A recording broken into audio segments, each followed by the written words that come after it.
If you're going through your spiritual awakening, I hate to be the bearer of bad news, but there are actually two phases to awakening, and as I am learning the hard way this year, the second phase is actually a lot harder than the first.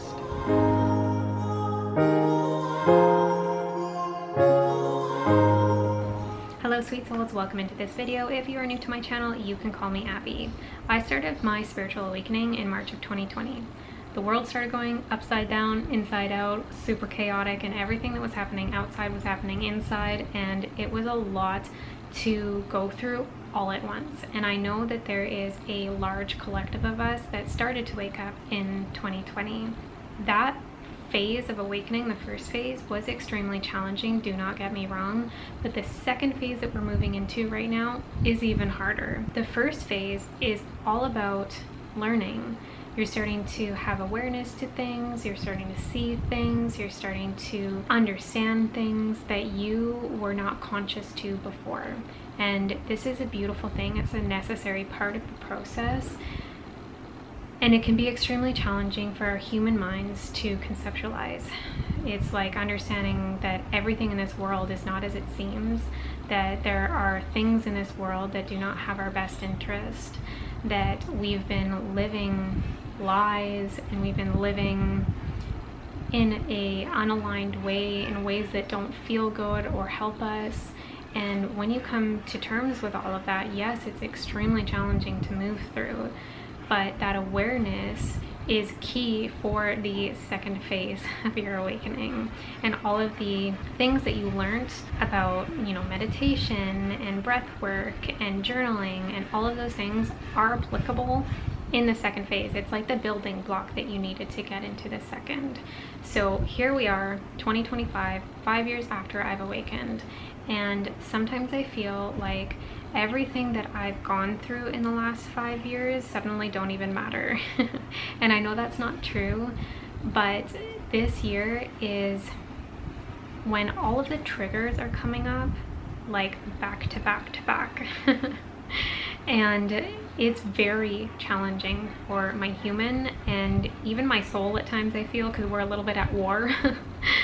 But the awareness that we had when those triggers came up in phase one, the trigger would come up and we would say, okay, I'm behaving in this way because of something that happened in my childhood. Perfect, now I understand it. Let's journal about that. Let's understand it. Let's think about it. Let's process it. Let's feel it in our body. But the second phase, when that trigger pops up, is not for you to say, oh, look, there's that trigger again. I have the awareness for it. It's to say, okay, this trigger's popping up. How do I make a different choice to move through it and to a new pathway? We are making new neural pathways every single time we decide to think differently, which changes into beliefs every time that we decide to do something differently and make an action. We are quantum leaping, we are quantum jumping onto a new timeline through that neural pathway that we just formed. And that's the goal. That's exactly what we want to be doing. So that's why we need to not just be in the mind and understand these things that are happening, but pull it down into the body and make an action. And that's the hardest part, because yes, you need to have that awareness of it, because otherwise you can't do anything. But then you actually need to do the dang thing, and that is so difficult. And even if you do it one time, that doesn't mean it's going to stop there.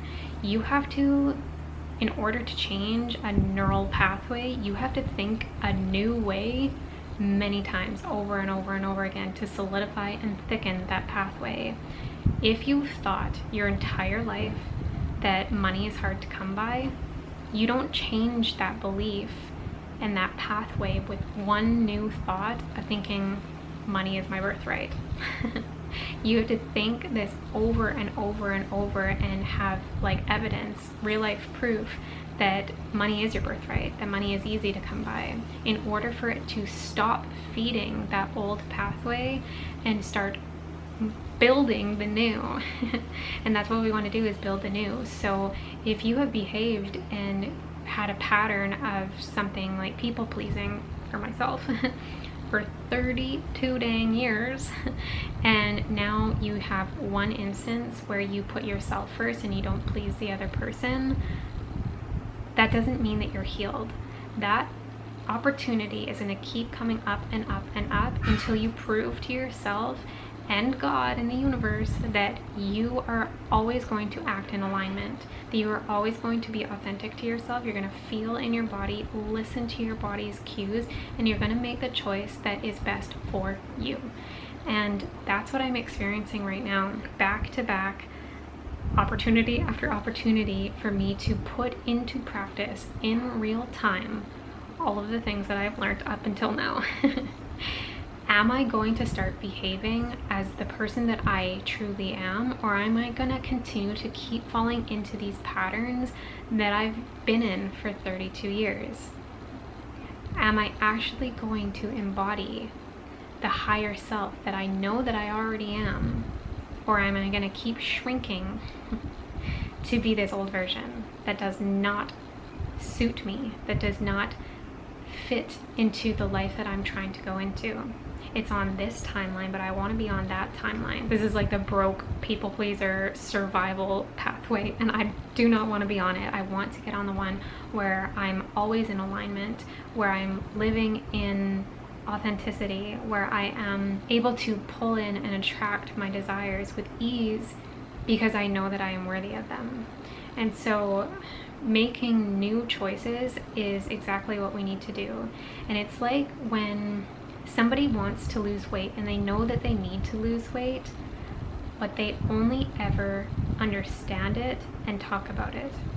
Nothing's ever going to change unless you change. So it's coming from here saying, I need to lose weight, I know I need to lose weight, I am aware that I need to lose weight, into the body of going to the gym, of making different meals, of choosing different snacks, of drinking the water. It's all about the actionable steps to actually move you from this over to where you want to be. Because this way of doing the same old song and dance is never going to get you over there. You have to make a different choice. What I am moving through a lot right now is the people pleaser program, is the good girl, is the one that's always saying yes to things when my body is saying no. And it's really hard because I will do one thing one day and 10 hours later I'm having to do it again. And it's like, what the heck? And it can feel like, have I not healed anything? Have I not done a lot of work already? Why is this so difficult? And it's difficult because it's necessary. Because maybe in some ways I have been avoiding this second phase of awakening, this second phase of healing. I've only wanted to be in the mind, to be aware of it, to think about it, and not actually make the actionable change that is necessary in order to change my life. And sometimes we do this because it's really flippin' scary. It feels very uncomfortable in the body to make that new choice, to decide, okay, you know what, I actually do want to live a different way. And not just think about it, but actually pull it into physical reality and make it happen for real. It's so nice as a Pisces, especially, to be that daydreamer, to have that vision, to have those dreams and goals and aspirations, but to actually make it happen in real life, to go from being the girl that always says yes, to go from being the one that makes everybody else happy, to go from being the girl that struggles financially, the girl that's always in survival mode, the girl that's moved 22 times in 16 years, to go from living in that program and those programs to actually remembering my power, actually remembering that I am co-creating with God and that I can do and have what is best for me in this lifetime, and remember who I am as a soul who is abundant and free. That's huge, you guys. And it's scary to remember all of the power that you have. So if you're in this space too, don't worry, you're not alone. There are groups of us that awaken. We are soul family and soul tribe members, and we awaken at different times, strategically and staggered for a purpose. So generally, a lot of your soul tribe members will be people who awaken at the same time, which is exactly why I started this channel, because I want to create a community of people who are going through the same thing, because it's really flippin' hard. And the more that we can lean on each other, the more that we can help each other understand what's happening, the more that we can hold each other's hands, give each other advice, and experience together, the easier that this is going to be, because the world is changing so rapidly. There are things that we are going through right now that are hard, and we need each other. And it's not wrong to need other human beings on this journey, to need other souls to walk with. It's not wrong to ask for help. I want us all to be here for each other. So if you're not part of the family yet, please subscribe and leave a comment down below if you're struggling. If you're struggling and you have no idea which way to turn and which way's up, I have a link down below that I will put in the description box for coffee.com. 2 offerings that I have. The first is for an Ask Me Anything, where you can just type in a question, ask me something that you're struggling with, and I will tune into your energy and give you a response. The second is for a full channeled message, where I will go deep into your energy, help you see what you are not seeing, understand what you are not understanding, and give you any guidance that you need in order to move forward. So I have those offerings for you. They're available at any time, but I do have limited availability, so make sure that you jump on that if you're feeling called to.